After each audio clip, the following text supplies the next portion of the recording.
welcome. My name is Maria Kądzielska and this is Poland Daily Culture. We are talking about singing and artistic path, and with us in the studio is Klaudia Kwaśny. Klaudia, again, thank you very much for coming to our studio. Thank you. Thank you for having me. And in the previous episode, we talked a little bit about your artistic path, which mostly developed in Scotland and later on in London. So you had this all experience abroad. So my question is, why did you decide to actually move back to Poland here and try more here and try to perform here as well? I think the main reason that I moved back to Poland was family. I gave birth to my child, and because we were separated, my husband was here and I was there. It wasn't good for the family, and pandemic broke, and just before they closed the borders, I've managed to, I didn't manage. My husband came to pick me up from London, and we were driving, and as if we're driving through Europe, the borders were closing behind us. You know, it was crazy. But I think that was the main reason. I didn't plan it, but nobody planned the pandemic. So, we didn't plan it. Maybe I should say that. So I think because of that, I wasn't prepared for what was I kind of pushing myself into. And at the beginning, it was fine because I had a small child and everything was closed, even though arts were really under a huge strain.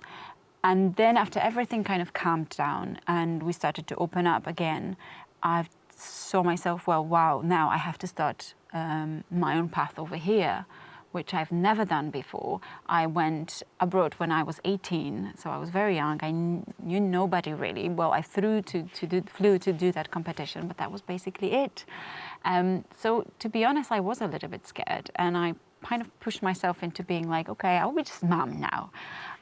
But it couldn't last because it's not in me, Well, after all, women are also separate human beings, even when they become mothers. Exactly. So I just had to answer myself this question inside me. Is this going to be for the rest of my life? Am I happy with that? And the answer was no, that I really want to go back to singing. And thankfully, I have a husband who really appreciates my talent and singing. And he says, look, you can't do this to yourself, to God and to others, because if it's going to bring some good to others, then you have to do it. You have to sing. So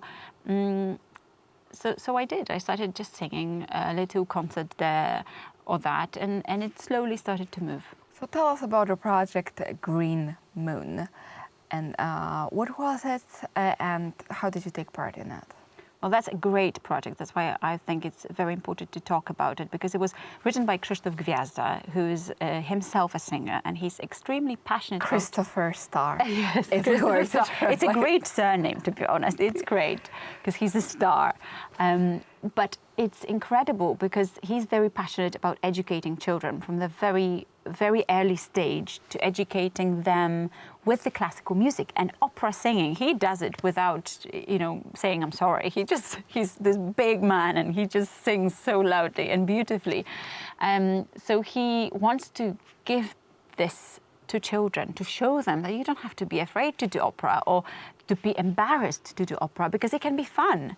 And created this opera, little piece. I think it lasts not even an hour, I think. And I was to play a granny. He called me and he said, well, look, I have to cover the part of granny. And I was like, yes, I want to play granny. I want to be old lady. I want to be maybe on the wheelchair. I was imagining myself, being really playing granny. And he said to me, no, it's a modern granny. I said, why is that? And then I sort of looked at my mom, and she is kind of a modern granny. And I said, okay, fun.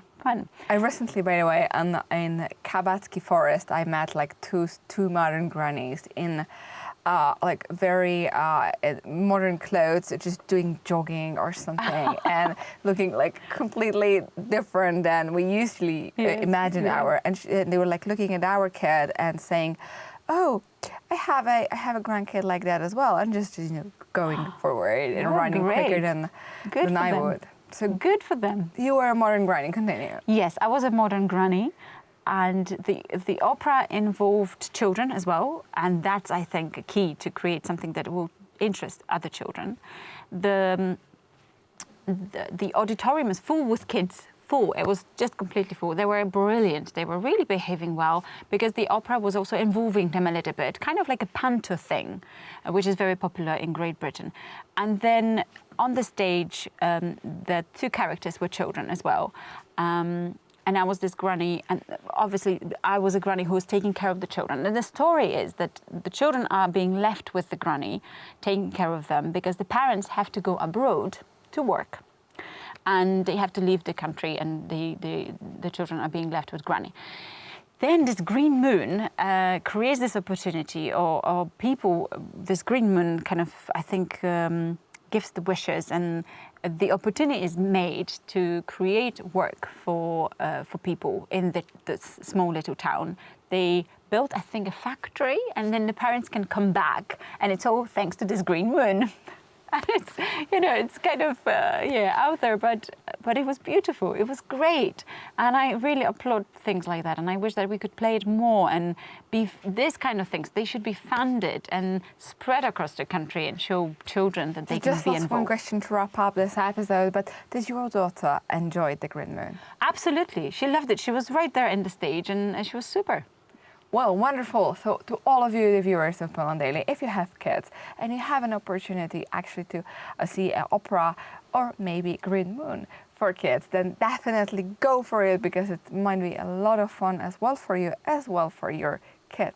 And again, thank you very much for watching Poland Daily Culture.